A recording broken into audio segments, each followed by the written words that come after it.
Now, you've been in an accident, but are you eligible to make an injuries claim? For many of us, pursuing a claim on our own can be an arduous task. But now a new book hopes to demystify the process, and solicitor Michael Monahan joins us now to talk about this.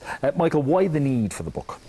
The need, because the Injuries Board is there since 2004 and people still have accidents, and if they're innocent, the accident wasn't their fault, they're entitled to claim compensation. There's been a big move to try and downplay compensation for people. Maybe it's the economy, maybe it's insurance companies, but people, we still feel, are entitled to compensation. Well, the Injuries Board was set up specifically to cut down on the amount of claims that people were making, isn't that right? And yes. It nearly halved it, did it? Yes, expensive. The smaller claims were very expensive on insurance companies, and the success of the Injuries Board has been in dealing with smaller claims up to €20,000. Mm-hmm. But you think the process is quite complicated for somebody who wishes to take a case? In writing the book, I started off to write the book for my own clients who I have to explain this system each time somebody comes into me. So I said, I'll write down this. And the more I went into it, then I could see that I had to draw a sense of fairness for people, because people, when they're injured, they have to come in and principally they want to recover, but they're in an entirely new system. There's doctors and there's lawyers and there's things that they never knew before. So what kind of mistakes are they making? You can lodge your own claim. The book is designed to either lodge your own claim, or if you have a solicitor, maybe you're halfway through a claim, you can actually benchmark your solicitor how they're getting on with the claim. So it can go either way. The amount of questions I'm sure people ask when they come through your door, like you said, you're hearing the same questions over and over again, but what generally are those questions? People are always worried. People fear what they don't understand, and what I've tried to do is make it a simple layman's book that you can pick up and read and follow through. If you're running your own claim, you start with a Form A, you get a medical report, you lodge that with the Injuries Board, they send it to the insurance company or the defendant, whoever is dealing with it. They make a decision, will we deal with this in assessment, or is there a dispute how it happened?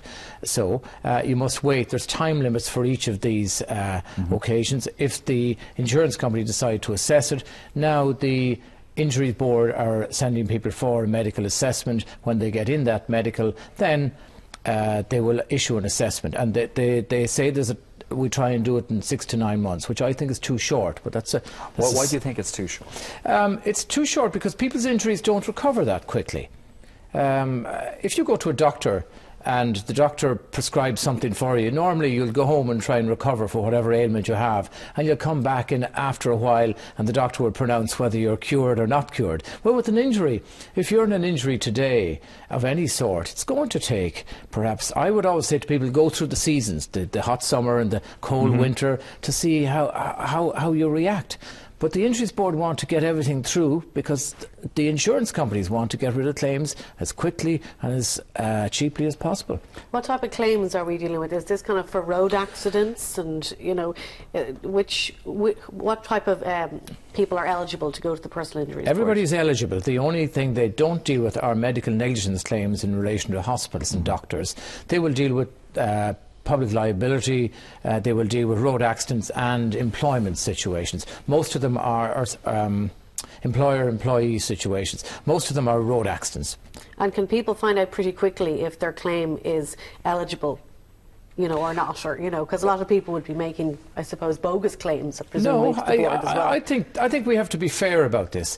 Neither courts nor indeed the Injury Board will compensate people for bogus claims. Now, maybe the insurance companies would prove me wrong on that, but people, you know, most people are genuine. And I mean, there has been a campaign by the insurance companies with these big posters, we've all seen them, you know, somebody's putting your hand in your pocket, which I think is unfair. I think good people are entitled to compensation if they have been injured. And I've come across people who feel it's wrong or it's unlucky to try and bring a claim. Why? That's why we pay insurance. We agree, that's in a civilised society, that's what we do. Yeah, but there'll always be a certain amount of people who will be making false claims. Well, I think you'll find it difficult to find a court a judge who will give somebody compensation where they're clearly not entitled to it. Yeah. No, my point is that it would, like, how quickly can people discover if they're going to be suitable for the Personal Injuries Board, if their claim can go through? Like, is there a process, a couple of weeks or months? Or you launch your Form A, whether you do it on your own, you could follow the process through the book, or you lodge it through a solicitor. They then send that to the insurance company. It's really up to the insurance company. If the insurance company agreed to assess the injury, that I think 90 days is the time they have to do that. They want to go off and check out with their own insured and see what the story was, right? So at that stage, you can have an assessment. But if you want to go to court in any event, you feel, well, I don't trust the process, I don't meet anybody, I want to bring my injury to a court, I want to get in the witness box, I want to tell the judge how badly this has affected my life, you can write to the Injuries Board and say, I want to go to the court, don't bother assessing me.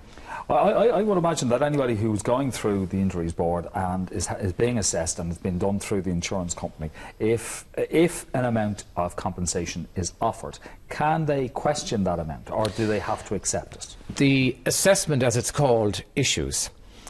You have 21 days to accept or reject that. If you don't go back to them, you're deemed to reject it.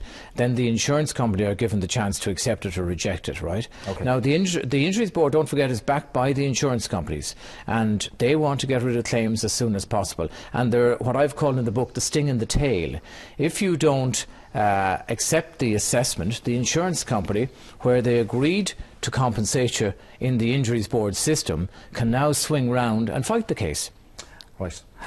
Well, the reason you put the book together is to allay people's fears and also to answer a lot of their questions. It's called The Injuries Board, Claims Made Simple, and it is available now. How do people get it? We're selling it out of our office, and we have a good website for it. Now, if people don't have web access, I think the phone number will be on the TV3 website, right, and they can call us at our office in Sligo, and they can get it there. Michael, thank you very much. Thanks thank so you much. very much.